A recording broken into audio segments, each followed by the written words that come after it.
أهلا وسهلا فيكم بقناة أفلام الملكة. بيقولوا إنه الغرب انبنى على الأساطير وحكايات طويلة بتساعدنا بفهم أشياء عظيمة أو مرعبة كتير، لدرجة إنها ما بتتصدق.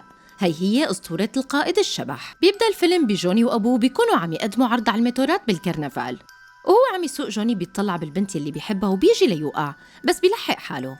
وبعدين بيلتقي جوني بحبيبته وبتخبره إنه أبوها بده يسفرها، وإنه ماله ملاقي رجال بالقدر الكافي ليتزوجها. فبيقول لجوني إنه يهربوا سوا على الدراجة تبعه ويشقوا طريقهم سوا، وبيتفقوا على هذا الشيء وإنه يلتقوا تاني يوم الظهر. ولما بيرجع على البيت بيشوف ورقة بإيد أبوه وهو نايم، وبيعرف إنه أبوه مريض بالسرطان وبيتضايق كتير. بعدين منشوف شخص مجهول بيجي لعند جوني وبيقول له إنه حضر العرض تبعه وعجبه كتير، وبيقول له إنه هو متضايق مشان مرض أبوه. وبيتفاجأ جوني من حكيه وبيسأله منين عرف كل هاد.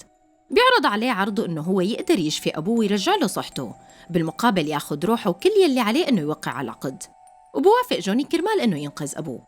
تاني يوم بيصحى أبوه بيكون بصحة جيدة، وبيقول لابنه إنه هو كان مريض بالسرطان، وبيخبره إنه رجع عمل صورة أشعة والمرض اختفى بشكل كامل. وقبل ما يبلشوا بالعرض الجديد بيقترح أبوه لجوني إنه يعمل بهذا العرض حركات جديدة، وإنه يستخدم طيارات الهليكوبتر بدل السيارة. بس بيخبره جوني إنه هو ما رح يستمر بالعروض، وإنه رايح مع حبيبته. فبيتفهم أبوه الموضوع لأنه بيعرف قديه بيحبها، وبيعطيه مفاتيح الموتور يلي بيحبه. وقبل ما يمشي بيسمع صوت انفجار، وبيلاقي العالم راكدين على مكان العرض. فبيروح وبيلاقي أبوه على الأرض ومتعرض لإصابات كتيرة وبيموت. وبعدها بيسمع صوت غريب وبيلاقي الشخص يلي عقد معه اتفاق واقف وفجأة بيختفي، ومنعرف إنه هذا الشخص هو الشيطان. وبعدها بيروح جوني وبيكون سايق بسرعة وهو متضايق كتير، وفجأة بيوقع على الأرض وبيلاقي الشيطان قدامه. فبيعصب عليه وبيقول له إنه أبوه مات. فبيقول له الشيطان إنه اتفاقهم إنه يشفي أبوه، وبالفعل هو عمل هيك، بس كان حيوقف حاجز بيناتهم لهيك قتله. فبيهجم عليه جوني وبيختفي، وبيظهر وراه وبيقول له إنه هو هلأ ملكه وبيقدر يجيبه أيمت ما بده. بعدين بيروح جوني على المكان يلي وعد فيه حبيبته، وبيطلع عليها من بعيد وبيمشي. بعدين منشوف مرت السنين وجوني كبر وصار من أشهر المؤدين للعروض الخطيرة، وعنده معجبين كتير. ومنشوفه بعرض من العروض وهو عم يقطع فوق عدد كبير من السيارات، بس بيوقع وبينصاب بس بيقدر يقوم. بعدها بيكون جوني قاعد مع مدير أعماله ماك وعم يشوفوا العرض، وبيتفاجأ ماك إنه كيف قدر جوني يقوم بعد هي الإصابة. ومنشوف شخص شكله مخيف اسمه بلاك بيكون رايح على بار، ولما الحراس بيمنعوه من الدخول بمجرد ما يلمسه بلاك بيقتله. ولما بيرجع جوني على البيت بيقنع ماك إنه يقدم عرض خطر بدون سيارات كذكرى لوفاة أبوه، وبوافق مبدئياً ماك. بعدين منشوف بلاك وهو بالبار وقتل كل الموجودين هنيك، وبيظهر 3 أشباح، كل واحد منهم له قوة، واحد التراب والتاني المي والثالث الهواء. وبيخبرهم بلاك على عقد سان فينغانزا، وإنه هو بحاجة لمساعدتهم لياخدوه، وإنه مدفون بمنطقة قريبة منهم. وبعدها بيظهر الشيطان وبنعرف إنه بلاك بيكون ابنه وبيكون في بيناتهم مشاكل، وبيكون بده يسيطر على الأرض، وبيهددوا أبوه بس بلاك بيوعده إنه حيقتلهم. ننتقل لجوني يلي بيكون عم يتجهز للعرض والصحفيين عم يقربوا ليحاكوه، بس فجأة بيسمع جوني صوت لوكسان وبينبسط وبيرضى يعمل معاه لقاء صحفي، وبيكون واضح إنه هو لسه بيحبها. وبيحكوا سوا، وبعد ما يخلص اللقاء بتمشي لوكسان. ولما بيبلش العرض بيفاجئ جوني جمهوره بإنه جايب طيارات هليكوبتر بدل السيارة، وبيقفز من فوقهم وبينجح وبيسجل رقم قياسي جديد. بيروح فوراً بيلحق لوكسان وبصير يحاول يوقفهم، بس بيجي ليعمل حادث وبيقدر يلحق حاله وبيرجع بيوقف بوشهم وبيوقفهم، وبينزل بيحكي معه وبيعتذر لها على اللي صار من زمان، وبيعزمها على العشاء. بالأول بترفض بس بعدين بتوافق. وبعدها منشوفها وهي قاعدة بالمطعم وعم تستناه ومتضايقة إنه تأخر. وبهذا الوقت بيكون جوني بالبيت واقف قدام المراية وعم يحكي مع حاله، وبيلاحظ إنه إيده عم يصير لونها أحمر من الحرارة، فبيحطها تحت المي وبيلاقي المي عم تتبخر من إيديه. بعدها بيسمع حدا عم يناديله وبيلحق مصدر الصوت، وبيلاقي الموتور تبعه شغال لحاله. وفجأة بيظهر له الشيطان وبيطالبه بتنفيذ الاتفاق يلي بيناتهم، وبيأمره إنه يدور على بلاك ويقتله. بس لما جوني بيرفض بيسيطر عليه الشيطان وبيخليه يمشي بسرعة هائلة، وكل شي بيمرق من قدامه بيحترق. بعدها منشوف بلاك والأشباح يلي معه عم يسألوا الحارس عن المقابر يلي كانت موجودة، فبيقتل بلاك الحارس. وبهذا الوقت بيصل جوني على المنطقة نفسها وبيتحول لهيكل عظمي مشتعل، وبيتجه لبلاك بس بيهاجمه شبح الهوا وبيشنقه، وبيعتقد بلاك إنه تخلص من جوني، بس بينصدم لما بيلاقي رجع قام عادي. وبيمسك شبح المي جوني وبيخبطه شبح التراب بالشاحنة، بس فجأة جوني بيظهر ورا الشبح وبيلفه بسلسلة مشتعلة لحد ما يموت، وبيهرب بلاك. وبعدها بيصفر جوني للميتور تبعه وبيجي لعنده لحاله، وبصير جوني يحوله. بعدين منشوف حرامي عم يسرق وحدة بالشارع، بس بيجي جوني وبينقذها، وبيقتل الحرامي يلي عيونه بيصيروا حجر، وهو على الطريق بيوقع وبيرجع لطبيعته. وبيلاقي حاله جنب قبر أبوه، بيطلع قدامه رجال عجوز وبياخده على بيته. ولما بيفيق بيحكي مع العجوز وبيكون مفكر إنه كل شي صار عبارة عن حلم، بس العجوز بيقول له إنه هالشي حقيقة، وبيقول له إنه هو جوست وبيمشي جوني. ولما يقول له العجوز عن العقد بيوقف جوني وبيرجع. وبعدين منشوف العجوز وهو عم يداوي جرح جوني، وبيشرح له عن جوست وبيقول له إنه بيكون صائد الجوائز تبع الشيطان، وبيتم إرساله مشان يرجع يلي بيهربوا من الجحيم. وبيجمع العقود تبعهم، وبالنهار حيكون إنسان عادي، وبالليل مع وجود الشر حيتحول. وبيشرح له العجوز عن اللي صار للحرامي، وإنه هو أقوى أسلحة القائد واسمه التحديق الفكري، وبيدمر روح الأشرار. وبيشرح له العجوز عن اللي صار بسانه، إنه سكانخا عمل له عقد من الشيطان وقتلوا بعض وأرواحهم انحبست بالمدينة. بعدين بيكمل جوني طريقه للبيت وبصير يتفرج على آثار الدمار يلي عملها، وبيشوف حبيبته لوكسان وبتكون عم تعمل تحقيق صحفي. بيحاول يعتذر لها بس هي بتبهدله وما بيعود بيقدر يرد عليها، والشرطة بتلاقي لوحة ميتور جوني.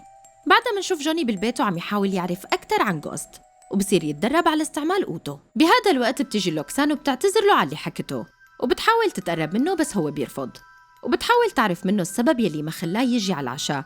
فبيقول لها إنه باع روحه للشيطان وإنه بيتحول لوحش، بس هي بتفكره إنه عم يتمسخر عليها وبتتركه وبتروح. بهذا الوقت بتصل الشرطة وبيقبضوا على جوني، وبقسم الشرطة بيكونوا عم يحاولوا يخلوا جوني يعترف بإنه قتل الحارس، بس هو بيكون مصمم إنه ما قتل حدا. فبيعصب منه المحقق وبيرميه بالسجن مع المجرمين. ولما بيتعرفوا المجرمين على جوني هو بيصير يضحك، فبيتجمعوا حواليه وبيصيروا يضربوه. بس فجأة جوني بيتحول وبيضربهم كلهم، وبياخد جاكيت من واحد منهم وبيهرب من السجن، وبيروح على الميتور تبعه وبيجي الشرطي وبيحاول يمسكه وبيضربه على وشه، بس جوني بيصير يضحك وبيمشي. مننتقل للكنيسة ومنشوف بلاك وهو عم يحاول يلاقي العقد، وبصير شكله مرعب بس ما بيقدر يعرف شي. وبعدين منشوف جوني ويلي بتكون الشرطة عم تلحقه، بس هو بيهرب منهم وبيقفز من فوق الجسر. ولما بيصل جوني لبلاك بيهاجمه شبح الهوا، وبصير جوني يلاحقه وبيكون الشرطي عم يطارده. وبيصل جوني لمبنى وبيمشي عليه، وبتكون لوكسان عم تشوفه ومتفاجئة. ولما بيصل لسطح المبنى بيمسك الهليكوبتر تبع الشرطة بالجنزير وبيقول له للطيار يمشي فوراً. ولما بيشوفه الطيار بيطير فوراً من خوفه. بهذا الوقت بيظهر شبح الهوا وما بيقدر جوني يمسكه، فبيعمل دوامة بالجنزير وبيقتله. وبعدها بينزل جوني من على سطح المبنى بقوة وبصير انفجار قوي، وبتصوب الشرطة أسلحة عليه. وبيشوف جوني حبيبته وبيهدي حاله وبيمشي باتجاهها، فبيتهاجموا الشرطة وبيصيروا يقوصوه، بس جوني بيهاجمهم وبيحمي حاله وبيهرب. وبيروح جوني لعند العجوز وبيسأله ايمت رح يتحرر من هذا العقد، فبيقول له أول ما ينفذ يلي مطلوب منه. وبعدين بيحكي له عن كارتر ويلي كان الجوست القديم وقدر يخدع الشيطان ويسرق العقد. ومنشوف لوكسان اجت على بيت جوني وبتلاقي ماك هنيك، وبتكون عم تدور على جوني وبدها تعرف أكتر عنه. ومنشوف بلاك وهو بمنطقة المقابر وبيضرب العجوز ليعرف مكان العقد، بس ما بيقدر يعرف شي. وبعدين منشوف بلاك بيجي على بيت جوني وبيقتل ماك وبيقرب من لوكسان. ولما بيصل جوني على البيت بيلاقي ماك ميت ولوكسان مرمية على الأرض. وفجأة بيهجم عليه بلاك، فبيمسكه جوني وبيحاول يستخدم سلاح التحديق الفكري عليه، بس بلاك بيقوله إنه هو ما عنده روح ليعذبها. وبيهجم عليه بلاك وبيحاول يخنقه، وبيرجع جوني لطبيعته وبيقول له بلاك إذا بده حبيبته تعيش لازم يجيب له العقد. فبيروح جوني لعند العجوز وبيحاول يقنعه ليثق فيه ويعطيه العقد، وبالفعل بينجح بهذا الشيء. ومنشوف العجوز تحول لجوست، ومنعرف إنه هو كارتر يلي خدع الشيطان. وبيروحوا فوراً جوني وكارتر على مدينة سان. أول ما بيصلوا بيقول له كارتر إنه هذا آخر تحول لإله، وبيعطيه سلاح وبينصحه يضل بالظل. بعدها بيقرب جوني من المدينة وبيمرق جنب بركة مي، وبيصير له شبح المي وبيهجم عليه وبيحاول يغرقه، بس جوني بيتحول وبيهجم على الشبح وبيقتله.